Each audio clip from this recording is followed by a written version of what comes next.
Over the next couple of days, spirits ran high. Tanya was down with the fact that she wasn't going to go to PSIB after all. Holly just wished she would fuck off. That little freak out of yours a couple of weeks ago was totally unnecessary. Tanya snapped. Bite me. Holly snapped back, running up the stairs to the second level. In the elevator, she wanted to break down and cry, as she'd just heard that Ty had been readmitted. When she saw him from the doorway to his room, her heart dropped. He appeared gaunt and weak, and looked close to weighing nothing. He seemed like he was on the verge of dying. Ollie didn't look that well either. He had a haggard expression on his face, and Mavis Ty's mom was clearly devastated. Her red-rimmed eyes were proof of that. This was not a good sign, Holly knew that. When Ollie stepped out, she couldn't help but ask, "It didn't work. It hasn't shrunk, even a tiny bit. I'm so sorry." "Ollie, I can't give them any more hope, Holly. I don't know what else to do. Just remember what you told me when I was stressing the other day. Something will come up." "Yeah, sure," he said, sounding defeated, then walked away. Taking a deep breath, Holly stepped into the room. Therese was talking to them softly so as not to wake Ty. He was sleeping. He didn't look like the boy she'd seen a couple of months back. He resembled a skeleton. Holly closed her eyes. She could do it. She could get the files to Jake, save Ty's life, and do it without letting him know where she was, or how close. As soon as Matthews left, she borrowed the files, rushed to the photocopy room, and made copies of everything she could. She couldn't copy the CT scans, though. Taking one of the latest ones, she placed it in a large envelope. Tonight she was going to give everything to Rod, then beg him to give it to Jake. During dinner, Holly took out Ty's file. They were having pasta sitting at the kitchen table. "I have something important I need to ask you." "I need a favor," she whispered. His eyes were still trained on the file in her hand. "What is that?" "It's a patient's records, Rod. His name is Ty." "Holly, you do know that what you're doing is against hospital policy, right? And HIPAA for that matter. You could get fired." "I know, but please." "I'll take full responsibility if it comes to that." "He can't die, Rod. He shouldn't die." Rod's expression was one of worry. Then he sighed. Reaching his arm out, he said, "Fine, give it here." Holly slid the envelope toward him. The scan was what he looked at first. His eyes grew wide at what he was seeing. "How old is the patient?" 16. Rod's head snapped up. 16. Sad. Isn't it? That's why I need you to help him. Give it to Jake. Ty's parents have tried everything to get a consultation with him, but his waiting list runs for months, if not a year as is. He can't die, Rod. He hasn't even experienced what it's like to be with a girl. Rod's head lowered to the scan again. "Holly, this is one mother of a tumor. This kid is living on borrowed time, and you're right. Jake's schedule is packed to capacity. Just show it to him, please." She wanted to cry. That was one of her weaknesses. She got too close to her patients, but he was only 16. Oliver is giving up on Ty. Rod, this is his last chance. "I'm begging you, Holly." He sighed. "Don't, Holly me. You get too close. There is no such thing as too close when it comes to kids. Please, all I'm asking is for you to show him the file, and the decision will be his alone to make." "Okay, but I don't think he will." "Give it to him. It's all I'm asking. And what do I tell him when he asks me where I got it?"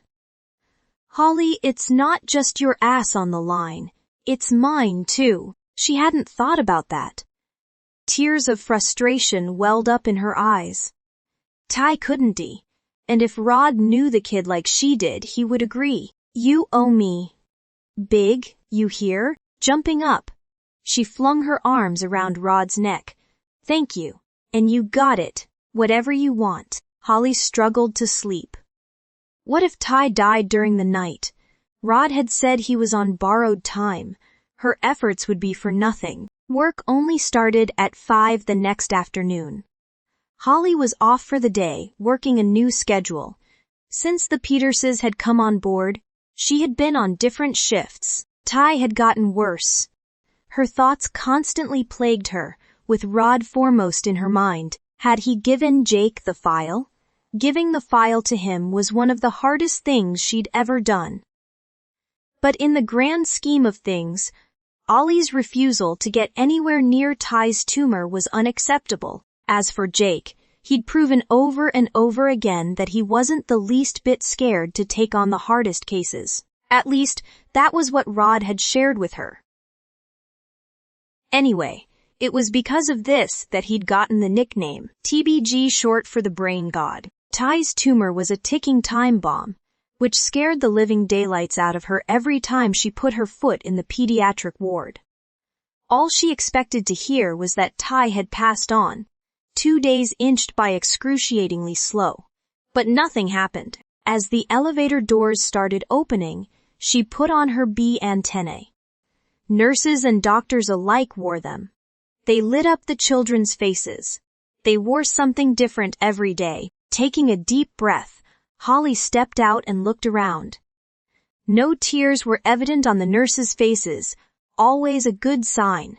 She would work late into the night, which made her long for her off day tomorrow. When she neared reception, she directed her eyes toward Ty's room. She saw the light was on, and that Therese was still in there hugging Mavis. What happened? She asked the person at reception, without even noticing whom it was she was speaking to. We don't know yet. She blew out a breath. Ty was still alive, or else Dennis, one of the male night nurses, wouldn't have looked so calm. Ollie, who must have been elsewhere in Ty's room, walked out. A hard expression on his face. One Holly had never seen before. He looked pissed off. Oliver, what is going on? He closed his eyes and his nostrils flared. It looked like if he could scream, he would have. Jake Peters is taking over Ty's case. What? Holly choked out. A tad too loud. Sorry, she apologized immediately. They think it's the best news ever. He's going to kill Ty. That tumor is inoperable. Therese joined them before Holly could form a reply, placing her hand on Ollie's shoulder. Oliver, I know how you feel about him. But he is willing to operate. You are not. Therese. He is going to kill that child. I've been around my share of tumors and I've never seen one that big on a kid. I know. But so has he. If he is willing to help, let him help. In fact, no one should stand in his way, she said. You've tried everything, and nothing has worked. Now let him try. Oliver's jaw muscles clenched. Fine. But I'd love to know how he got Ty's file in the first place. Holly's stomach muscles tightened with guilt. She looked away, hoping nobody noticed her discomfort. No one gave it to him. Okay. If that is what you are thinking, they were on the list for a consultation. And I'm sure someone from his office asked the Bensons for the scans. Sket. Whatever, Therese. But don't come crying to me when that boy doesn't make it. He probably won't. Although I pray I'm wrong. So, you know what? It doesn't matter anymore. Just leave before I lose my temper. Oliver grunted and walked away. Is he really that naive or that insecure? Therese shook her head. Ollie was a resident when Jake started his residentship. He was the one who was due to scrub in with Dr. Huyo, but Jake got pushed into that surgery at the last minute. I'm sure I don't have to elaborate any further. Nope. Got it, Holly said. He's really coming here, tomorrow. Mavis told me he cleared his entire schedule to spend the day here. Holly jumped for joy internally. She'd be off tomorrow. She knew that somehow fate was on her side again. That's awesome news, Therese. Therese's smile disappeared. Can I have a word, Holly? Sure. Am I in trouble? It depends, she said. Holly followed her into an empty room. Therese sat on the edge of the bed. She looked dead tired herself. I lied to Ollie about the files. Holly froze. But Mavis said he called out of the blue and announced that he would be operating. That he already had everything. Therese looked at Holly and feeling uncomfortable, she looked away. Please tell me you had nothing to do with this. Holly's body language said it all. I'm sorry. I just couldn't ignore it. He's 16 years old, Therese. I know someone who works with Jake on almost every tumor patient he operates on, so I made copies and gave them to him along with the latest scan, and begged him to pass it on to Jake. Therese closed her eyes and took a deep breath. I'm sure Jake is well aware that the means in which he got the information is against hospital policy. Make sure you get that scan back, Holly. She nodded. I will. Therese got up. Don't ever do anything like that again. All Holly could do was nod. Hospital policies were stupid. What she did, wrong as it may have been, could save Ty's life, and she would do it again if she had to. 5 minutes later, she saw a couple of nurses rushing Ellie into another room. The 5-year-old was going to break Holly's heart. Connie looked tired. She couldn't imagine what this woman must be going through, seeing her little girl fighting a disease no one at her age should be fighting. Therese took care of Ellie alone, indicating she didn't need Holly's help. She couldn't believe Matthews was that upset about Tyler's file. Later that evening, Holly made a fresh pot of coffee, grabbed herself a cup, and took it down to ER. She stayed there, helping with minor emergencies for a few hours, then found herself a bed. When she woke, it was 10 to 6. Jumping out of bed, she hurried to the locker rooms and sorted herself out as quickly as possible. She had to get her ass out of there before Jake arrived. Settling into Rev's car, she sat back and exhaled. No Jake. Thank heavens. Once home, she took a long bath, after which she texted Rod thanking him for what he had done. He wanted to know where I got it, and I told him to not ask. He left it there. Yes. Strange, but he said the exact same thing you did. That the kid hadn't experienced what it was like to be with a girl. Holly smiled. At least he still had a heart. I owe you big. That you do. Mid-morning, she took a jog through the park, which was just what she'd needed. But from there on, her day off flew by. She caught up on all her favorite shows, then went to bed early. The following day, she was eager to find out what was going to happen. Waltzing into the pediatric ward wearing her mouse ears, she smiled at Aggie and Sue, the day nurses. Andy. What is the verdict? When are they going to operate? She totally forgot to greet them. Hello to you too, baby. Coffee first, Aggie said, and gestured with a nod at the empty coffee pot. Holly went to prepare her famous cup of joe the nurses and doctors had come to love. Just as Aggie was about to speak, Therese cut her off, taking Holly away for the morning rounds. They went to see Ellie first. Ellie was now completely bald from the chemotherapy. She'd lost a considerable amount of weight, which weighed heavily on Holly's heart. 5-year-olds were supposed to be chubby, not stick thin. Holly hated seeing Ellie in such a fragile state. Every time she stepped into Ellie's room, Jamie's face flashed through her mind, and Holly's heart broke a tiny bit. One of the other doctors updated Dr. Matthews on all her symptoms and the treatment she was receiving. They visited a few more patients until they reached Ty's room. He looked tired, and his eyes were closed. When they entered, Ty opened his eyes and smiled at Holly. She winked as one of the doctors gave Ty's prognosis. They moved on to other patients, But as soon the rounds were done, she headed back to Ty's room. "We got amazing news," Mavis said to Holly. "I heard." "I'm so happy for you, Mavis. When is Dr. Peters going to operate?" It was the news she had been waiting for all morning. Later, Scalinger. Matthews cut in. Therese pulled her out of Ty's room, put money into her hand, and sent her to the cafeteria. "I need a breakfast sandwich." Irritated, Holly snapped, "I'm your errand girl now. You are my intern." Residents do as they're told. Therese smiled, shoving her toward the elevator. Damn it. Was she ever going to hear what Ty's fate was going to be? Therese was paying her back for what she had done, even though she knew how close to her heart Ty was. She did as Therese asked. Got the stupid sandwich, paid for it, walked back out of the cafeteria, and abruptly stopped. Because when she looked up, she saw a tall raven-haired man standing with his back to her at the reception desk. Her heartbeat tripled. It couldn't be him. He'd been in yesterday. It could not be him. Jake. He'd come to Downsend specifically to meet with the Benson family.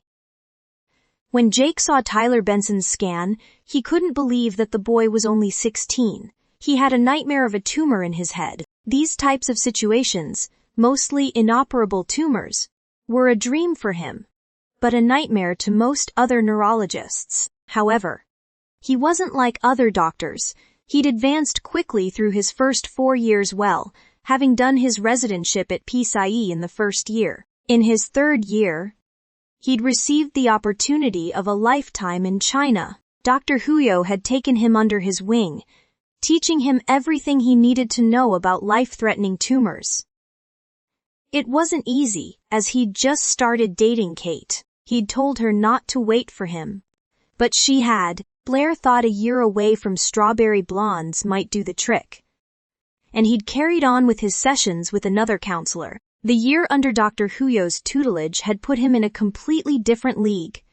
They called him the Brain God, or TBG for short. They even offered him another year. But he wanted to go back home. Shanghai wasn't for him, it wasn't home. "Dr. Peters," Sue greeted. "It's Jake." "Sue, how are you?" He smiled at her. He hadn't missed the blonde receptionist who kept looking at him every few seconds while she was on the phone, smiling ever so often. He really disliked the effect he had on the female species. "We heard you're going to be taking over Ty's case. He's such an amazing kid, and he has one hell of an amazing tumor, too." Sue laughed, although Jake didn't know why.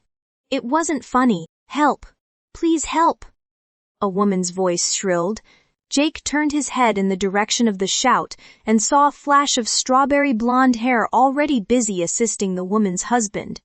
What did any of it mean? The strawberry blonde's back was facing him, and she was already busy resuscitating the distressed patient, while Oliver and other nurses nearby pushed the patient toward the elevator.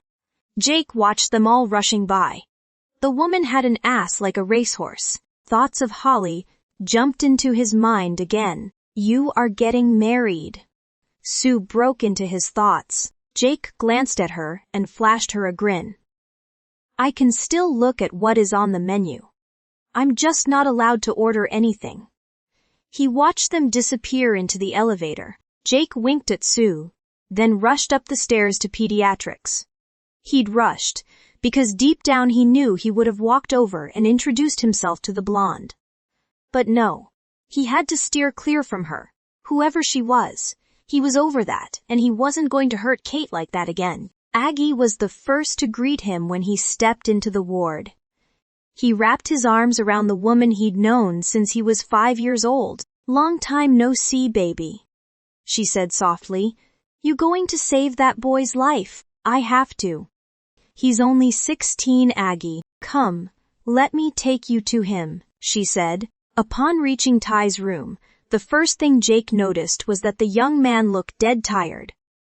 In all honesty, it was a miracle he was still breathing. "Mrs. Benson," Aggie said, and Ty's mother opened her eyes. His father had been reading a newspaper. Both stared at Jake. "Hello, Mr. and Mrs. Benson. I'm Dr. Peters." Both blinked and gaped at him simultaneously. And Jake broke into a grin. "You're Dr. Peters?" Mrs. Benson asked. "In the flesh," he confirmed, holding his hand out to her. Next he shook Mr. Benson's hand. "I know that look. You think I'm way too young to know what I'm doing, but I was a fast learner, and I'm one hell of a doctor, if I do say so myself." Mrs. Benson laughed. "Sorry." She took a deep breath and let it out again. Tyler started to tease his mom. "Dude, it's got nothing to do with your age, believe me. You must be surrounded by chicks." "Tyler." "It's the tumor, Mrs. Benson," Jake said, making her laugh again. "How do you feel other than wanting to puke your lungs out?" Jake looked at Ty. "Other than that?" "Just peachy, thank you," Jake snorted. The kid had a good sense of humor. "So, are you going to tell us the news? Or do we have to wait longer?" Mrs. Benson said. "Mrs. Benson." "Mavis, please. And this is my husband, George. It's a pleasure to meet you both. I'm sorry for not being available before. But I'm here now, and I've checked the recent scans. I'm not going to lie to you. You won't find a neurologist who is willing to remove your son's tumor. I'm willing, but my rate of success is 40/60ths. With that said, I've operated on 5 tumors. I'd place into the same category as Ty's 3. Sadly passed on.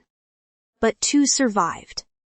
I would like to get another CT scan and have another look, if you don't mind." The Bensons nodded, but their smiles were hardly visible. Jake wished he could change that rate.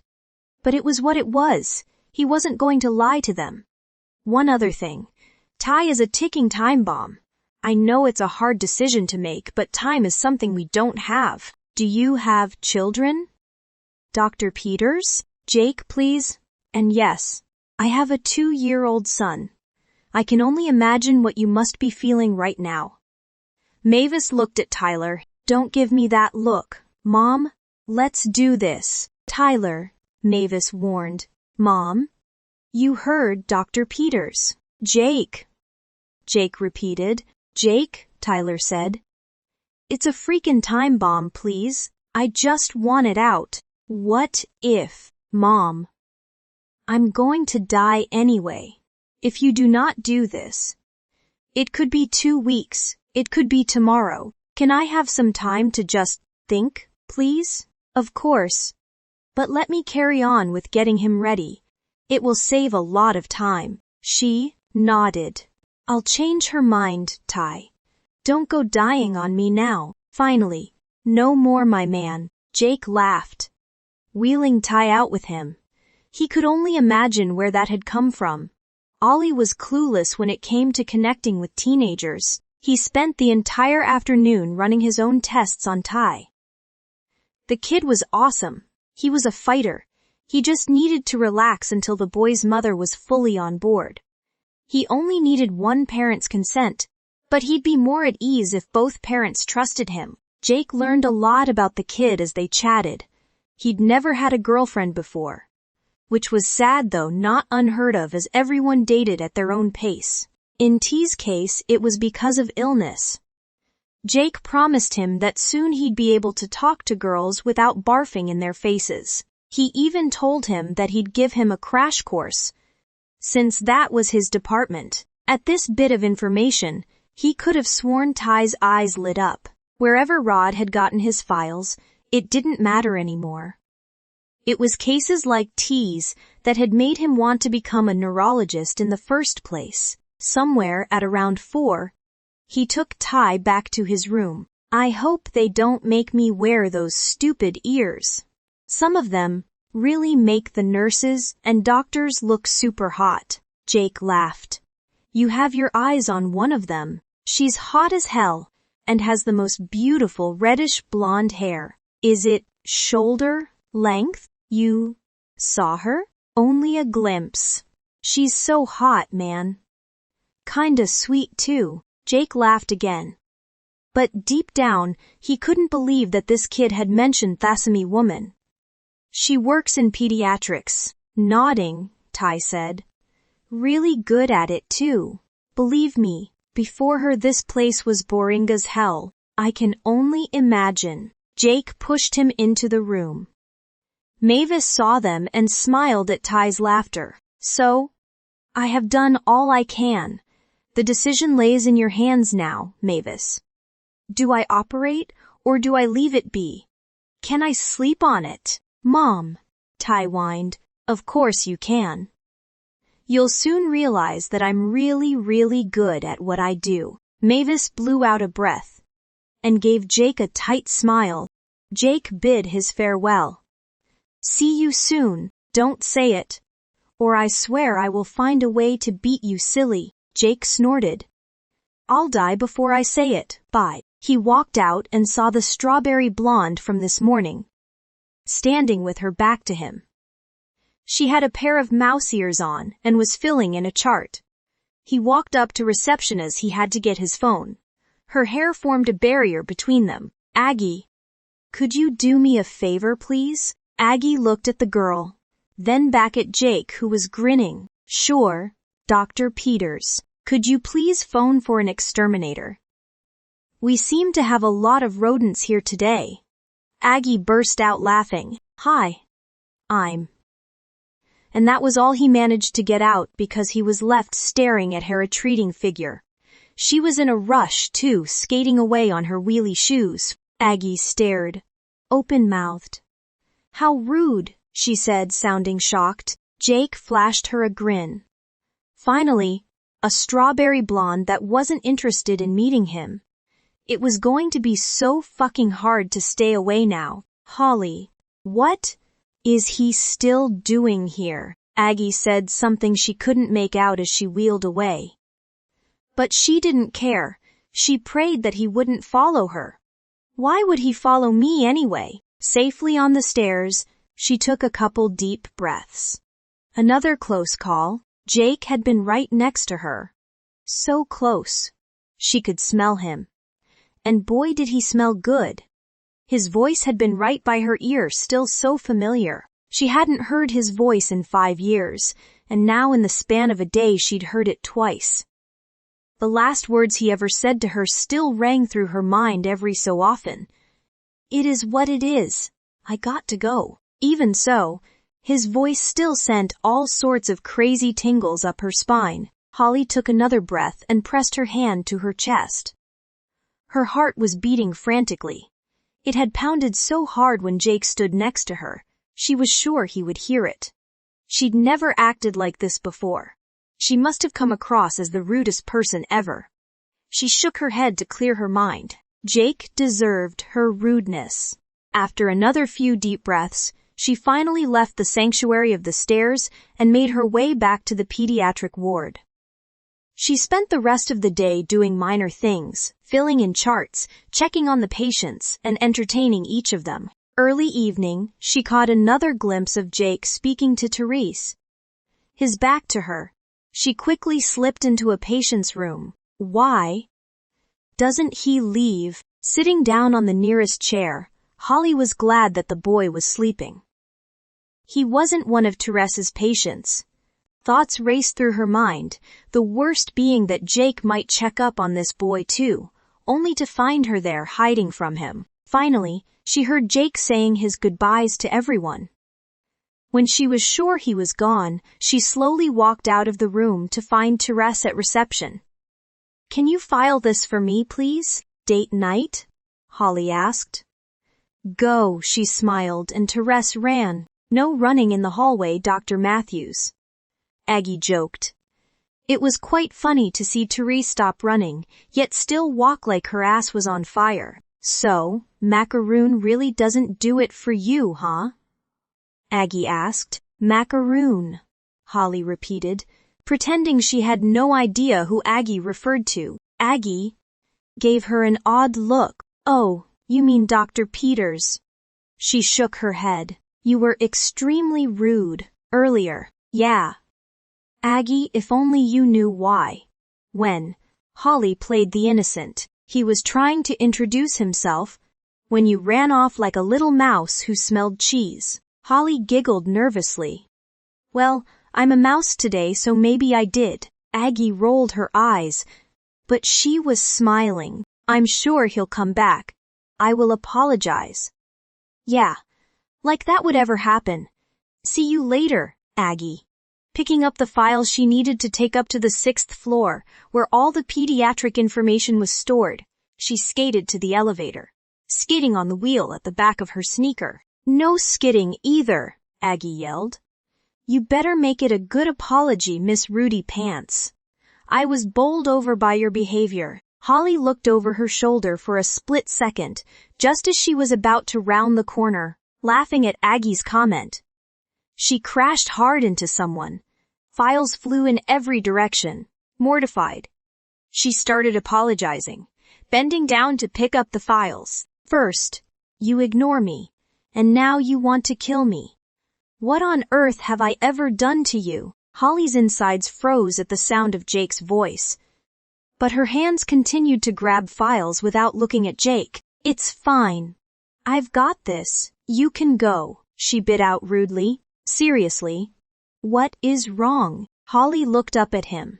Damn, the pictures hadn't done him any justice. I said. It's fine. I've got this. Her words were barely audible. Jake's face went slack.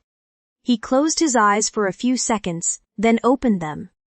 All color seemed to have drained from his face, as if he'd just seen a ghost. Without another word, she picked up the last file, stood up, then rolled away from him and that unfortunate situation. She didn't look back to see whether he'd gotten up or not. She didn't care. She needed fresh air. Hell, she needed to get out of there. Her heart was still hammering like crazy when she sat down in her now familiar Hideaway. The stairs pulling her phone out of her pocket, she dialed her mother. As soon as Jane answered, the tears she'd been holding back rolled down her face and she sobbed into the phone. Hey, sweet. Whoa, what's wrong? I bumped right into him. I literally knocked him to the ground, Mom. He saw me. I can't do this. Holly, calm down. I don't want to calm down. I want to come home. And what? Holly, what are you going to do? Work for your father's firm and listen to him telling you every day he told you so. He's going to find out about her. Mom, I know it. Baby, why are you doing this to yourself? He won't. I can't. Stop saying you can't, Jane cut in. Do what you've got to do, and don't ever forget who you are doing this for. Fuck him, Holly gasped. Her mother had never sworn in quite that manner. I don't want to. But you're right, I'll try. Yes, you will, and you'll do a good job of it too. Stay strong, baby girl. I have faith in you. Love you. Love you too. After disconnecting the call, she took a couple of deep breaths to calm her heart. He was mistaken. Delusional. It could not possibly have been Holly. It couldn't be. He was seeing things again. It had simply been some freckle-faced woman who didn't look anything like her. She wasn't a doctor because if she was, he would have known. There was no way. She was a doctor. Jake. Aggie called. Are you okay? It looks like you've seen a ghost. He cleared his throat. Yeah, no, I'm fine. I think I might have hurt that intern though. Aggie raised an eyebrow. That was you. He smiled softly. She has a bit of an attitude, don't you think? Just say her name. Just say her fucking name. Not really. She's the sweetest thing you'll ever meet. For some reason, she doesn't like tall, dark-haired Olympian gods, Aggie teased. Fuck. Jake grinned to cover up whatever he was feeling. I forgot my phone. He bent over the desk and saw his white Samsung in its ice blue case. Thanks. Give my apologies to the mouse I scared. He left Aggie and her chuckling. Taking the elevator down. Thoughts ran rampant in his head. All of them about Holly. It had been 4 years and now, 5 months before his wedding, he was starting to see all sorts of natural strawberry blondes again. Everywhere he went, there they were, at the store, at the pharmacy. And that one girl who'd visited a patient at P5E. He remembered Rod laughing at that, wanting to know if he had a thing for strawberry blondes. He'd replied with a grunt and a snort. Was this the universe's way of telling him he was making a mistake by marrying Kate? Still, none of those girls had been her, because every time they'd turned around, he would see Holly's face for a few seconds before their features morphed into reality. This time, though, he'd waited for the change, but never got the chance to see it. Never got the chance to apologize either, because she'd simply rolled away on her wheelie shoes. It wasn't Holly. Holly wasn't a doctor. Palming his phone, he touched the number 3 for a few seconds before moving his finger. The screen automatically brought up Kate's smiling face as it dialed. She answered on the 3rd ring. Hey babe, where are you? Still at Downsend. I'll see you in a bit, okay? There's something I have to do. Okay. Don't take too long, she said. Love you, bye, he sighed. Disconnecting the call, Jake studied every female doctor in his line of sight as he walked, passing many. Ever since he laid eyes on the strawberry blonde, he secretly wished he could see what she looked like again. At reception, Pam smiled at him. At least he thought that was her name. What are you still doing here? Could you do me a favor? For you, anything, she flirted. Jake clenched his teeth in irritation, but managed to smile. I need all the residence files, please. She narrowed her eyes. The residence files? Yes. That's what I said. They need to be looked over, nurses and doctors next, and lastly the rest of the staff. He was lying through his teeth, without even flinching. He'd become adept at it over the past 3 years. Okay. She turned in her chair, gesturing for him to follow her. He followed her to a room on the upper level. Once she showed him where the intern files were, he dismissed her. Thanks. That will be all for now, he smiled, waiting for her to close the door. Turning to the cabinets, his fingers started flipping through the files. This was so stupid. She wasn't going to be in any of them. He reached the section marked with an S, slowly flipping through the first few files. His fingers froze on the 5th. It was there, written in big, bold, black letters. Scalliner. His eyes flicked between the H and the last name. With shaking fingers, he pulled the file out and opened it. The first thing to jump out at him was the picture of her in the top right corner. His heart clenched into a tight ball as he looked at the picture. What the fuck? He whispered to himself, his eyes scanning over the photo. He was at a total loss as to what to think. Anger bubbled up in him. How on earth had she become a doctor? He'd never taken her for being that smart. But there she was. He knew it wasn't easy to become a doctor. If you didn't go to medical school right after college. He'd done it. And by the looks of it, she had too. Grabbing his leather man bag, he shoved her file into it. Closed the cabinet, then opened the door. His heart was pounding. Why now? Why 5 months before my fucking wedding? Shutting the door behind him quickly, he left without a hint of a greeting to anyone. Holly. When Holly finally crawled out of her hiding spot, Jake had left. She filed all Teresa's paperwork after making sure she'd put everything back in the right order. It ended up being a lengthy process. Stupid Jake Peters. Why did he have to come back? Here she thought fate was finally on her side. Just to get punched in the face one more time. She heard a shrill laugh inside her head. Fate's mirth at her expense. Fate would never be on her side. Ever. Fate was a bitch. She couldn't stop seeing his face in her mind's eye. He'd been so shocked to see her. His face had been drained of all vitality. He'd been white as a ghost. And now, she could only assume what he must be thinking. Why had she become a doctor? And probably, how? She swiped at an angry tear. It was mixed with the rejection of almost 5 years ago. The humiliation. He hadn't even said anything, but why would he? Never in a million years. Did she think seeing Jake would have this effect on her? She'd swear he'd gotten even more gorgeous over the years. Unbelievably, her heart ached for him, even though he'd left her in the deepest, darkest hole 5 years ago. How could she still ache for him? The following day, Holly was surprised to hear that Jake had been in to see Ty at 4 a.m. It could only mean one thing. He didn't want to run into her again. The thought made her want to cry all over again. A small part of her had always wondered if he hadn't simply gotten cold feet about the babies, then changed his mind afterward but had no way of finding her. Now she knew for a fact that that hadn't been the case at all. He hadn't wanted to see her, hadn't loved her the way she'd loved him.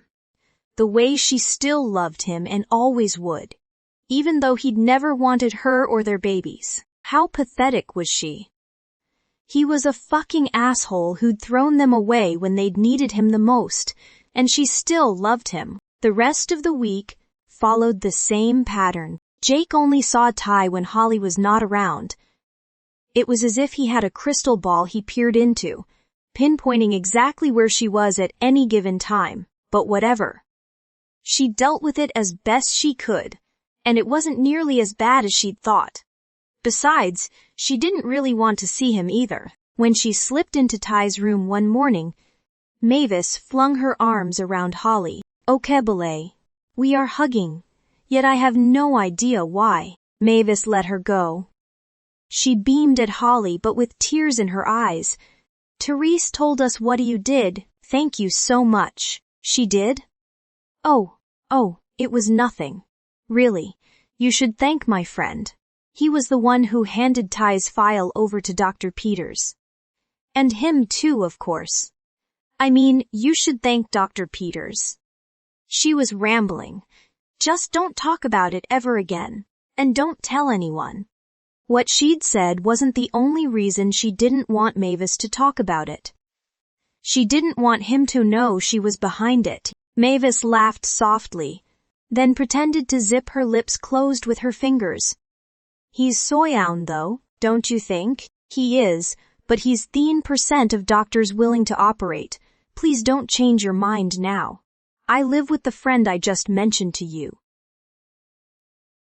Trust me, I'll not hear the end of it if you decide not to go ahead. Not only that, Ty needs this surgery. He's in extraordinary hands. He's just so young." Mavis sighed. "My mom's only nervous because she drools over the guy whenever she thinks no one's watching." Ty piped up. "Ty, I'm nervous because the operation is very dangerous, and you are my child. And Dr. Peters is very young, younger than I'd like the doctor operating on my child's brain to be." "I'm not nervous because I think he's good looking." Holly snorted. "Okay, truce. Yes, he's young, and yes, he has that entire I'm from another planet kind of sexy going for him, and yes, he knows it too." Ty chortled at Holly's words. "But I promise you, with human brains, I believe he's one of the top 10 brain surgeons in the world. Doctors with his talent end up working for presidents one day. Don't let this opportunity slip through your fingers." Mavis nodded. "That's pretty much what I thought. I just never expected he'd be so young." "I always thought Peters was the Chinese doctor," Holly laughed. Should anyone Google Jake Peters, the doctor, the first pictures to pop up were the ones of him standing next to Dr. Huyo. They looked like best buds in them. "So, what did he say?" Holly asked. She hadn't gotten a breakdown or verdict, as she'd spent days worrying about stupid, shallow stuff. "He's waiting for Mom to give her consent." Holly gaped at Mavis. "Ty could die at any given moment. Don't look at me like that. What he told us scared me. I hope he told you that Ty's tumor can kill him At any moment. Mavis confirmed with a nod. He gave it to us straight. The percentage rate is not very high, something like 40/60ths. But that's enough for me, George said. For me too, Ty replied tiredly. Mavis's expression still belied her concerns.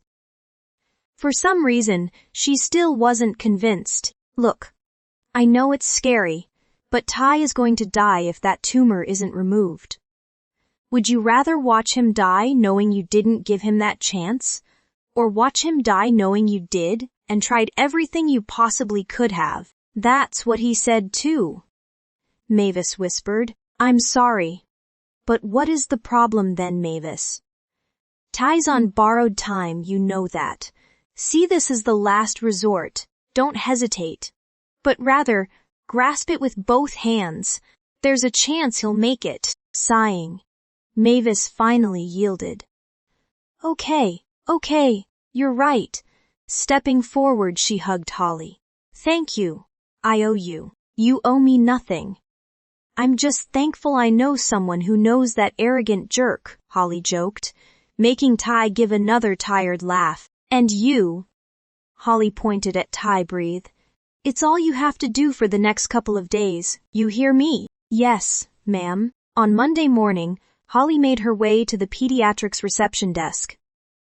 As she walked past Ty's room, she froze when she saw Jake. She wished she could get rid of the feelings he was instilling in her again and pretend to be happy without a care in the world. But she wasn't like that. Once she'd greeted Aggie, she went to make coffee for everyone. Adding the nut essence and the chocolate syrup to the mocha blend the nurses took turns buying.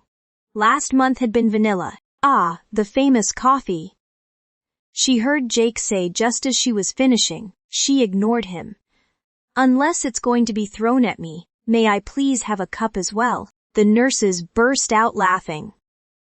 Holly turned to stare at him through narrowed eyes. Jake looked at her for a second, then back at Aggie, raising his eyebrows as if they were sharing a private joke. Holly turned around again, huffed, poured herself a cup of coffee and left. Why was he being so friendly? Surely he knew who she was, or, although it hadn't occurred to her before, he might have actually forgotten about her. No. She'd seen his face that day. He knew exactly who she was. So why was he acting this way today? The sound of laughter followed her, although she couldn't hear what they were joking about. When she entered Ellie's room to make sure she was comfortable and needed nothing, she spent the entire day thinking about Jake. She couldn't shake the feeling that he didn't know who she was anymore. They hadn't dated that long, even though it felt like a lifetime to her.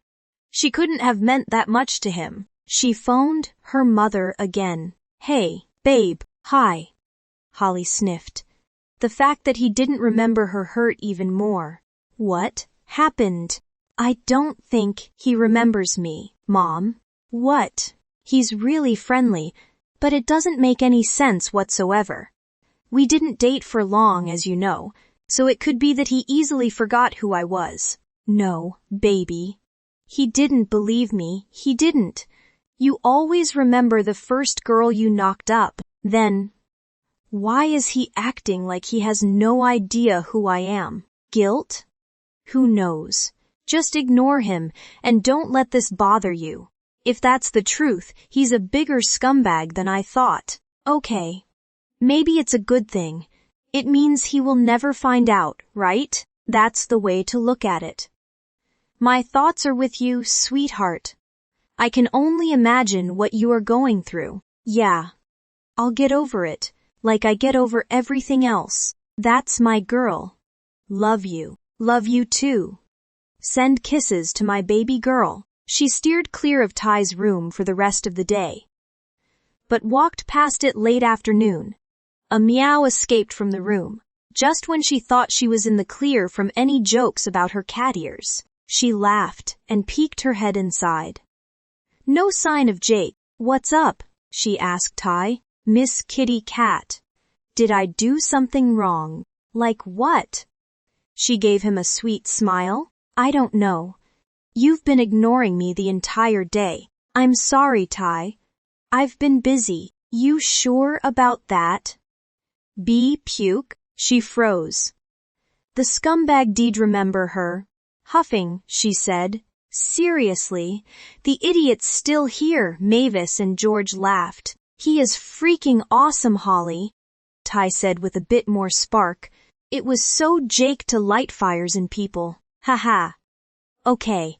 I'm going to go now, and don't take girl advice from Dr. Peters, Ty. Holly shook her head as she left the room. He did remember her, and the nickname he'd given her as well. What the hell is he doing? Why would he tell Ty that? Shit, is he still here? B. Puke? Ty asked. Yes, just call her that, Jake said. You know her, don't you? From a long time ago. But yes, I'd give anything to know what happened there. Ty, Mavis warned, it's the tumor. Both Ty and Jake said mischievously, she's coming.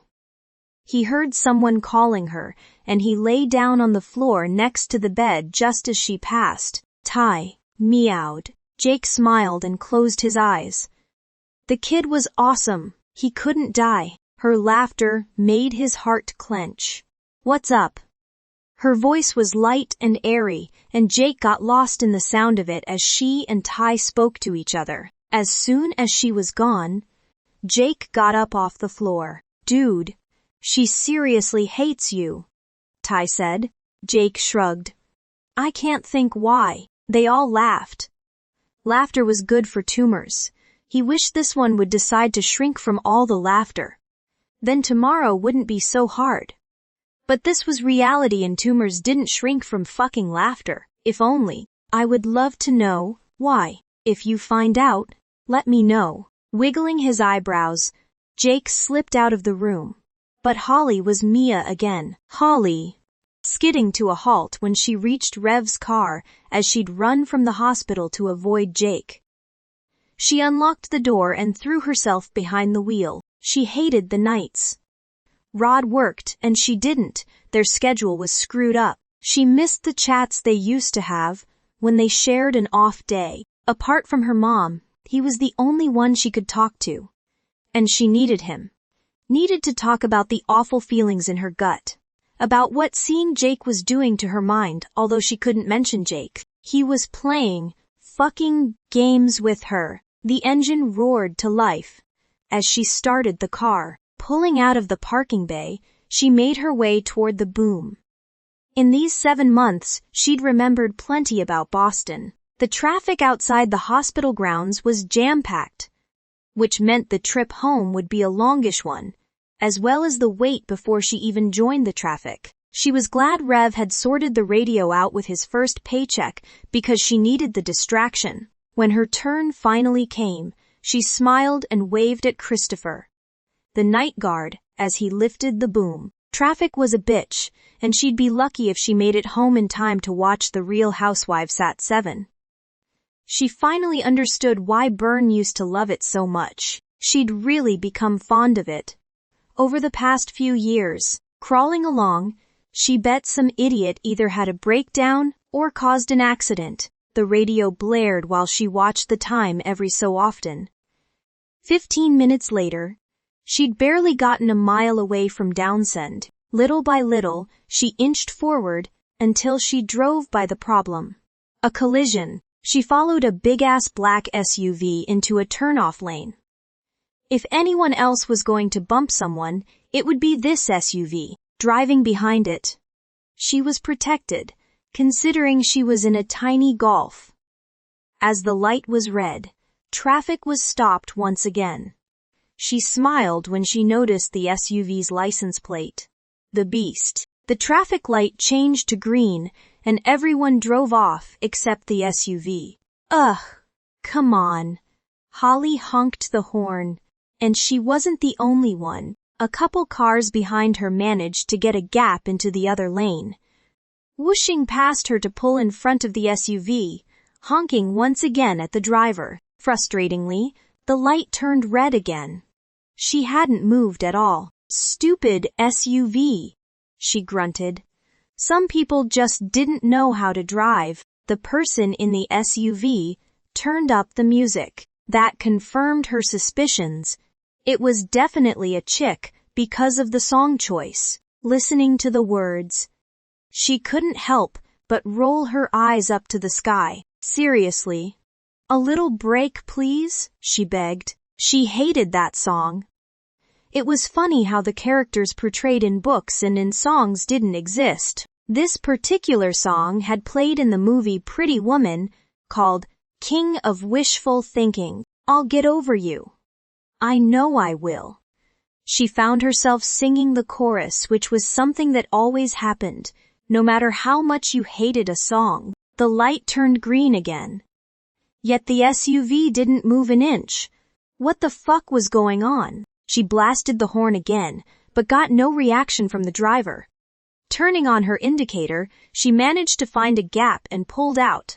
Slotting herself in front of the SUV, she finally managed to turn before the light turned yellow. Thankfully, the rest of the journey home would be uneventful. Holly cooked dinner, which consisted of stir-fry chicken on white rice, accompanied by a glass of red wine. Holly enjoyed Bridgette's company.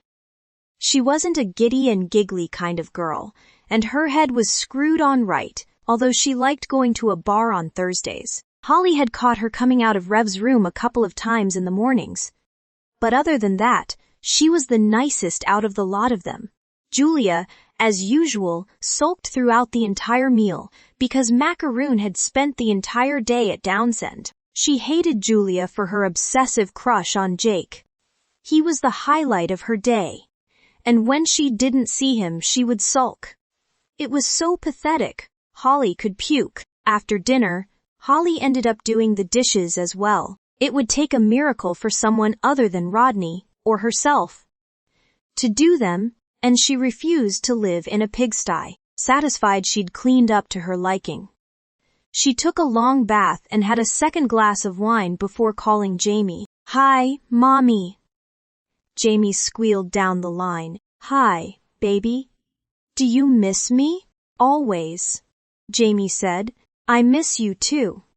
So, how was school? Jamie recounted everything about her day. How a boy named Dean had pushed Bobby from the jungle gym, and how mean Dean was to her.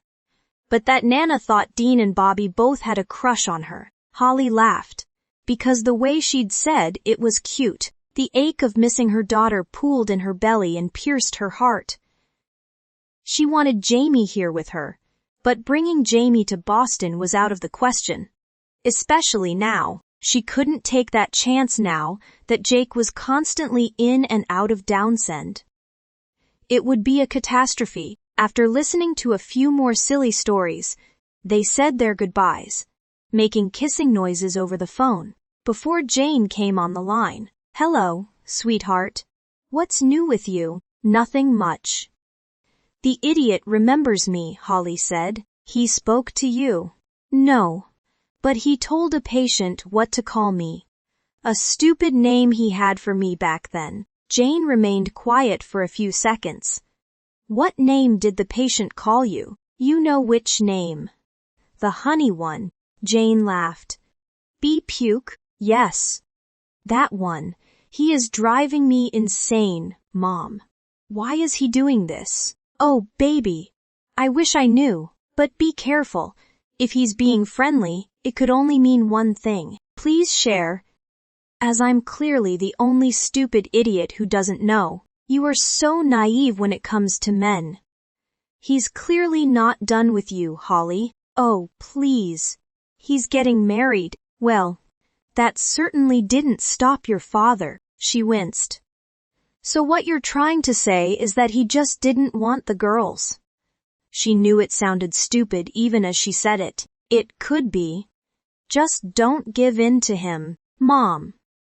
Are you stoned or something? No. But I've seen his pictures, Holly. That man screams sex on legs. Not expecting that, Holly wasn't sure if she should laugh or groan. But deep down, she was upset. Her mother would even suggest she'd fall for him again. Okay, whatever.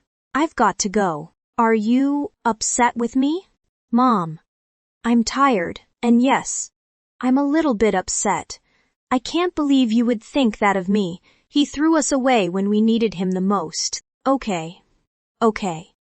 Just as long as you remember what he did. You're doing it again. I'm just saying. I'm going now. Bye. Huffing. She chucked her phone onto the bed. That couldn't be his reason for being friendly, could it? She didn't want to think about it. He'd left.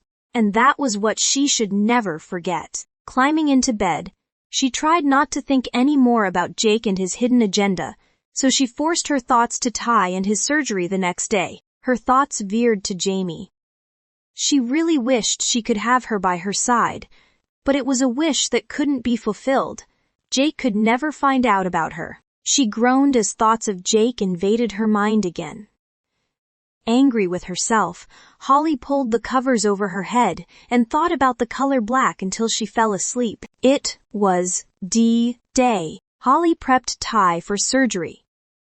Not caring whether Jake was there or not, she needed to speak with Ty, and he had to listen to what she had to say before he went under. Most importantly, he had to wake up. She took his vitals, writing them on the chart as she went. Why be puke? He asked, after staring at her for a long time. His parents chuckled nervously, and she saw Jake from the corner of her eye. He seemed to be enjoying this, because that's what honey is made of, she answered nonchalantly. Ty laughed. That's why you don't like to be called honey. Do you want to be called something that's derived from an insect's vomit? Ty laughed again. The question is, how does Jake know about this? Holly grunted under her breath, curling her lip, hoping it sounded like it bothered her, but conveyed that it wasn't anything of importance. However, Jake chuckled, and George and Mavis sported huge grins on their faces. Breathe in, then slowly breathe out, she told Ty, as she put the stethoscope to his back. Holly, I'm fine, really. Just breathe, Ty. Her voice was stern. Ooh, feisty, he replied in a tired voice, but not tired enough that it stopped a grin from spreading across his face. Holly had to suppress her smile. I'm fine, he repeated. Holly leaned down. You've got to wake up, okay? She whispered in his ear, praying her voice didn't break. You can't die. Hey. Ty took hold of Holly's hand. The doctor-patient relationship was close to crossing the line, but Holly didn't care. This boy was dear to her heart. I'll wake up, if you promise to tell me what happened between you and Dr. Peters. Ty, Mavis shrieked. Don't go poking your nose into other people's business. It's the tumor, Mavis. Jake put his 2 cents in, looking down at the tablet he was holding while scrolling through it. Holly rolled her eyes, and Ty let out a weak laugh. It's going to kill me, not knowing. No, it's not. If you wake up, maybe you'll share it with you. Not good enough. I need to know now. He was pouting like a 2-year-old. Fine. Holly bent down to whisper in his ear again. It's nothing much, she lied. He has a bit of an ego problem, and I couldn't stand it, so I broke it off. Whoa. Seriously, Ty said out loud. What did she tell you? Jake asked. Not giving Ty a chance to reply, she cut in. So, you've got to wake up, that was the deal, right? Winking, she left the room. Dude, seriously? She heard Ty address Jake. I'm sure that whatever she said to you isn't quite the truth. There are always 2 sides to a story, so don't believe everything you hear. Holly remained close to hear Jake's reply. The gall of the man. There were no 2 sides to their fucking story. He hadn't wanted her. End of story. Stepping away, she checked in with the other patients, then returned to Ty's room. Jake had left, which was a blessing.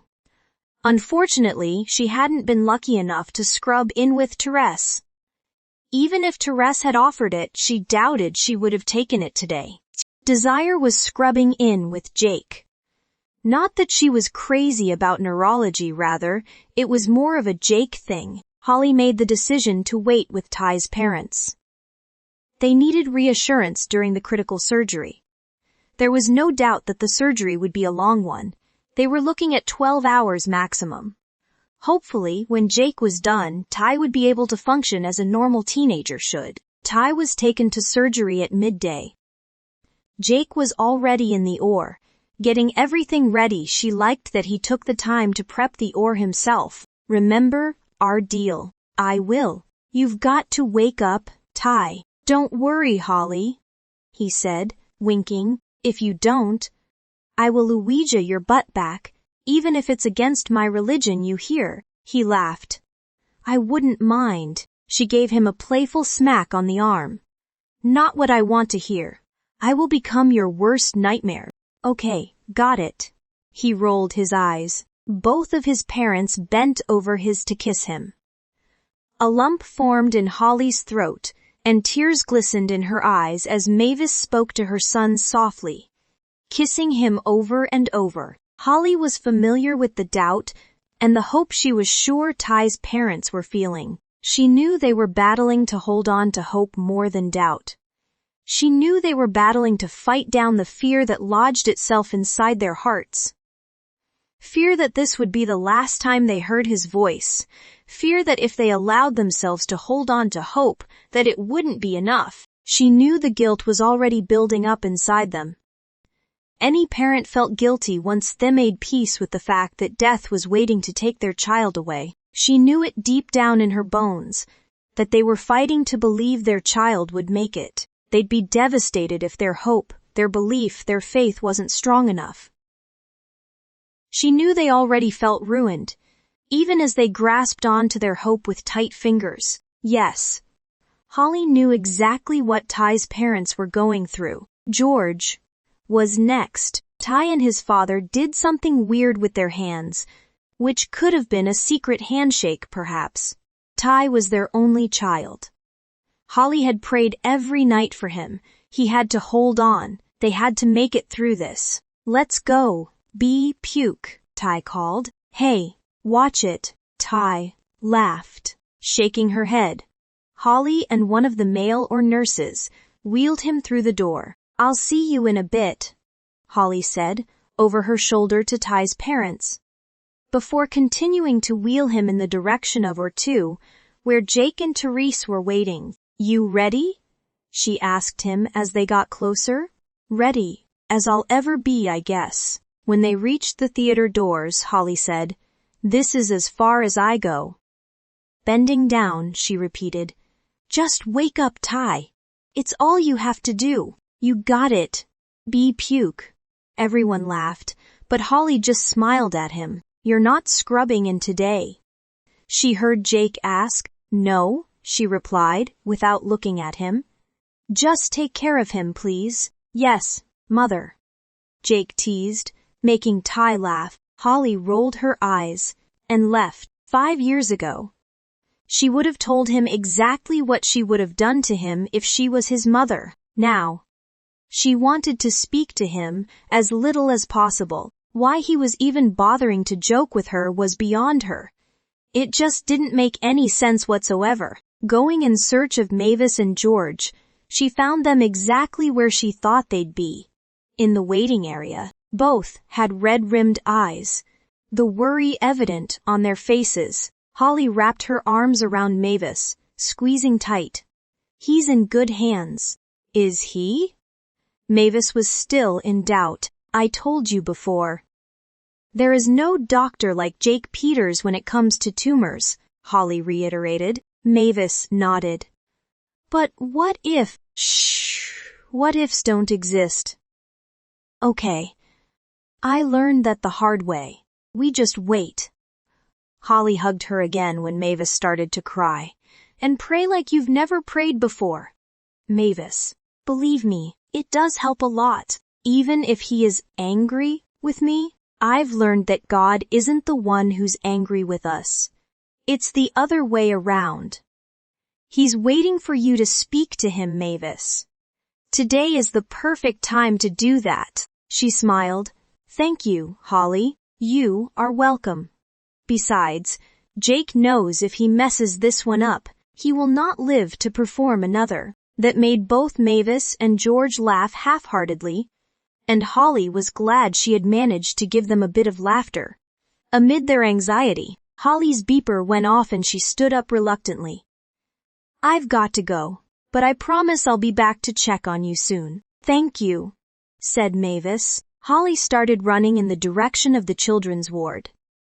She was working with another pediatrician and found Dr. Fucher at the elevator. He had a slight European accent she couldn't pinpoint, but he was a good doctor. They rode the elevator up to the 5th floor. The maternity ward. The patient was a woman on the verge of delivering a premature baby. Up until now, there had been no sign of preeclampsia. Unfortunately, protein was found in the womb during her routine checkup. Therefore, the baby had to be delivered. Once traces of protein are found, doctors are left with no choice.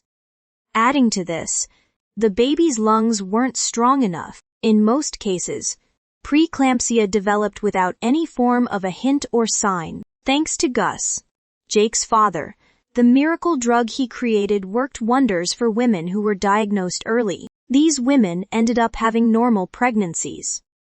It truly was an amazing drug, one she'd wanted to discover herself, but things happened for a reason.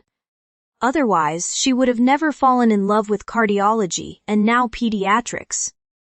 If she hadn't moved to pediatrics, she would have never known about or met Ty. Things clearly worked out for the best. Once the obstetrician delivered the baby without any further complications, Dr. Fucher checked the baby over and immediately put the baby in the incubator. Holly couldn't help but notice that her babies had been smaller than this little girl.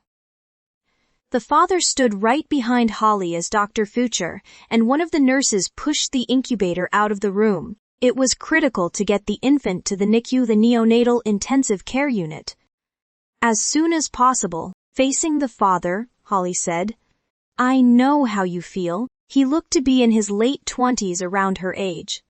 "Babies have the strength to push through. Thanks.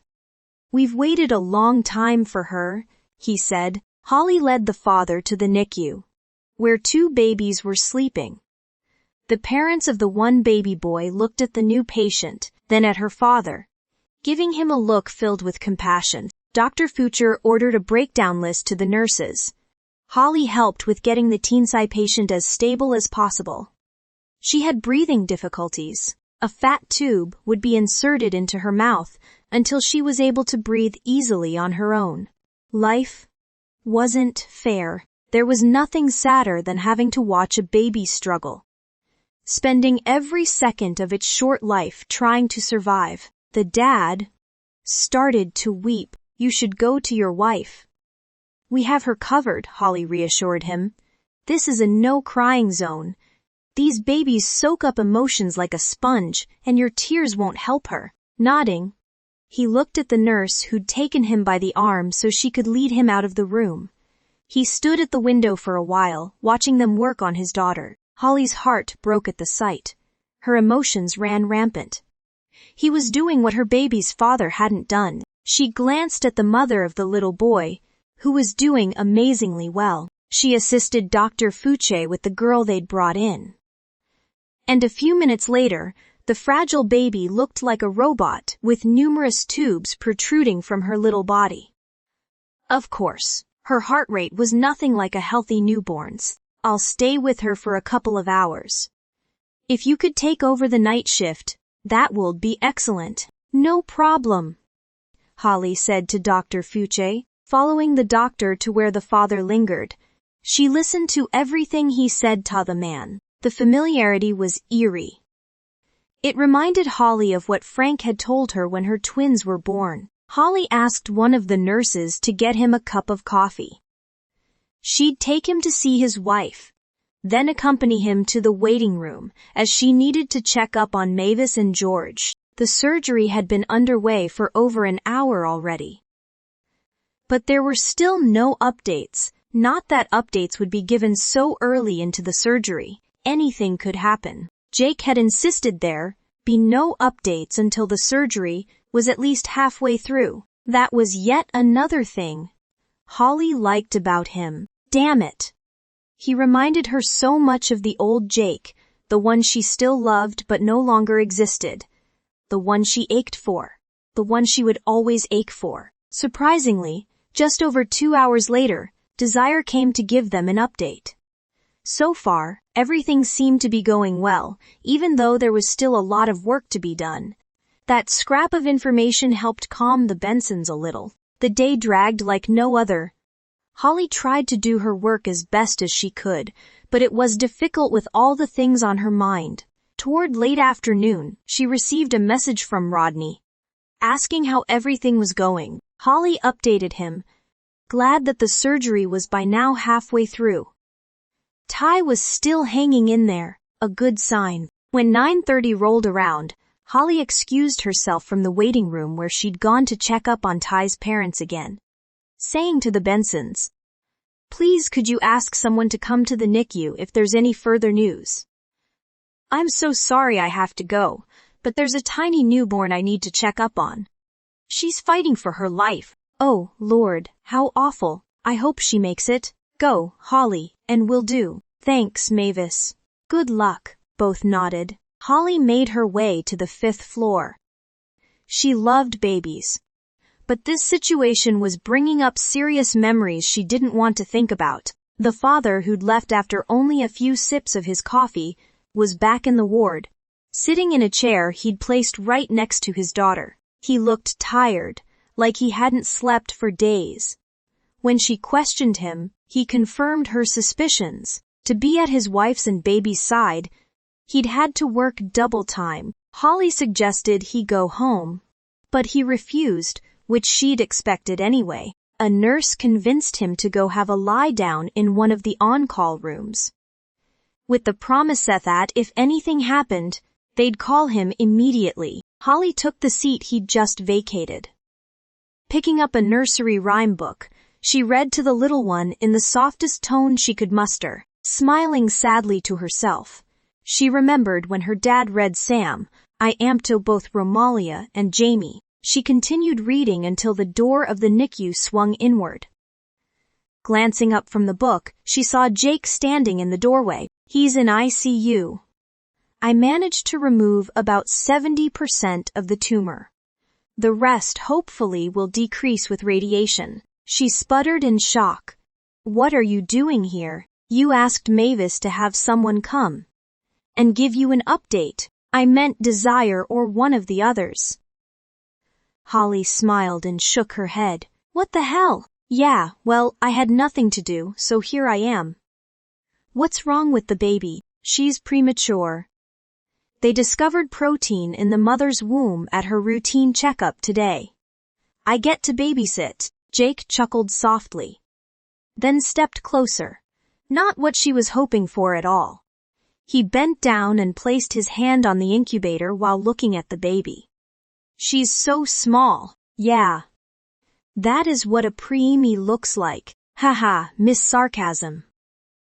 Just then the beeper in the incubator went off, frightening him to such an extent that his hand flew off as if it was a hot potato. Jumping up quickly to get to the incubator, Holly almost knocked him to the ground. Luckily for her, Therese was close by and rushed in to assist Holly. Therese removed the breathing tube with care and instructed Holly to use the manual pump while she gently used 2 fingers to compress the baby's chest.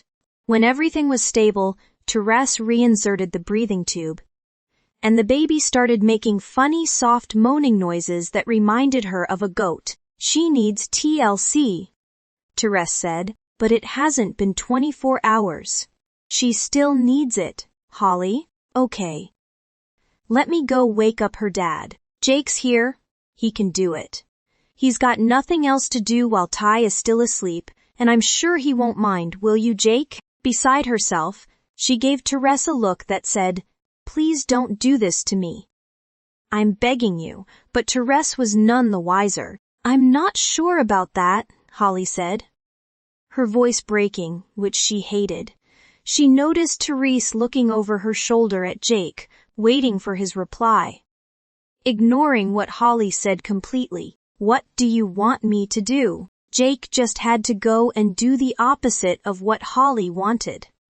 Fuck, take your shirt off, Terrace requested. Jake looked nervously around, while Holly pretended to get the baby ready. What, no dinner first? He joked. Unbelievable.